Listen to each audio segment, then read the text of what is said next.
80 থেকে 100 যে কোনো সংখ্যার বর্গ মাত্র কয়েক সেকেন্ডে। সাপোজলি আমরা ধরে নিচ্ছি 92, 92, 92 100 থেকে কত ছোট? 92 এর স্কোয়ার সমান কত? 92 100 থেকে কত ছোট? 100 থেকে 8 ছোট। এখানে 8 লিখলাম, মাইনাস করলাম, 8 হয়ে গেল, 84 হয়ে যাচ্ছে, 84। এবার 100 থেকে কত ছোট? 8 ছোট, 8 এর স্কোয়ার কত হচ্ছে? 64। এটা হচ্ছে এখানে 92 এর স্কোয়ার, মাত্র কয়েক সেকেন্ড করে ফেলবে।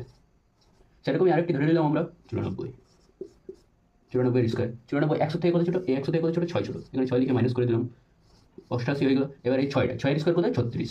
এটা অ্যান্সার হয়ে গেল 8836, 2 সেকেন্ডে অ্যান্সার হয়ে যাবে। এমনি ধরে নিচ্ছি 84, 84, 84 এর স্কোয়ার, 84 100 থেকে কত ছোট? 100 থেকে 16 ছোট, এখানে 16 লিখে মাইনাস করে দিলাম, 68। এবার 16 এর স্কোয়ার কত? 256, 16 এর স্কোয়ার কত? 256। এবার 256 এখানে শুধুমাত্র 56 হবে, আর হাতে 2 থাকবে, 256 হাতে 2 থাকবে, এই 2টা এখানে যোগ হয়ে যাবে, এটা হলো 70। এটা হচ্ছে 7056। সেরকমই একটা তোমরা করে ফেলো। 93 এর স্কোয়ার কত? কমেন্ট বক্সে জানাও।